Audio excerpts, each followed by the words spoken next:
Insurance policy covers losses due to theft. Deductible 3. Theft losses are uniform 0, 10. Determine the MGF of the claim payment. So there are two things, losses and the payment. So let X be the losses and Y be the payout. So fx would be, because they're uniformly distributed on 0, 10, the losses. So fx would be 1 over 10 minus 0 equals 1 over 10.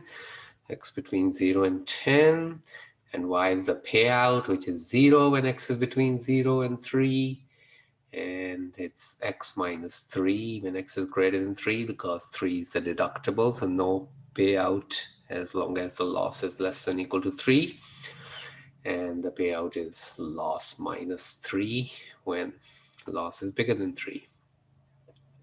So we have to find the moment generating function of the payout, and they are calling it MT.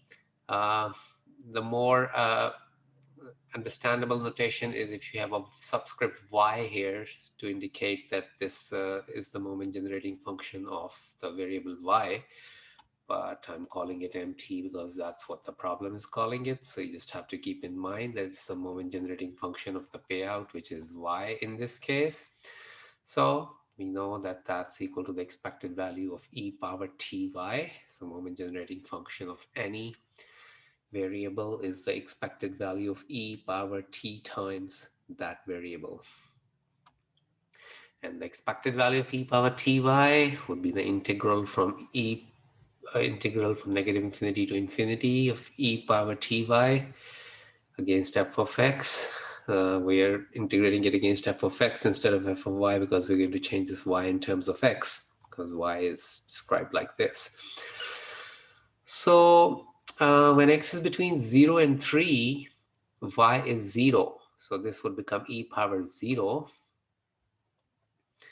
And the fx is 1 over 10.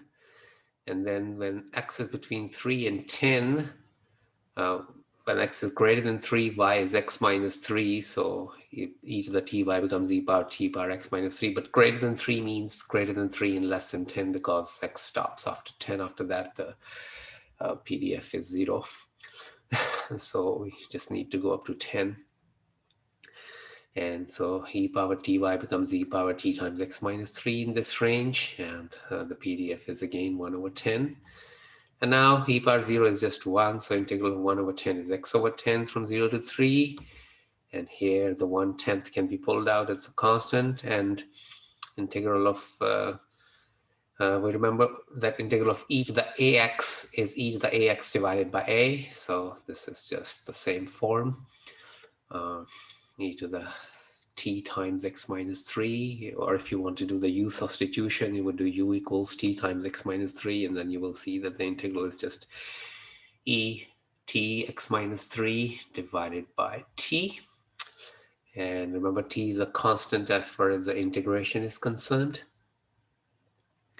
So when you put the limit here, upper limit is 3, so 3 over 10, lower limit is 0, so that's gone.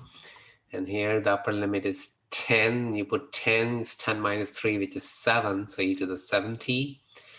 And when you put in the lower limit, which is 3, so 3 minus 3 is 0, e to the 0 is 1. So this ends up being choice A.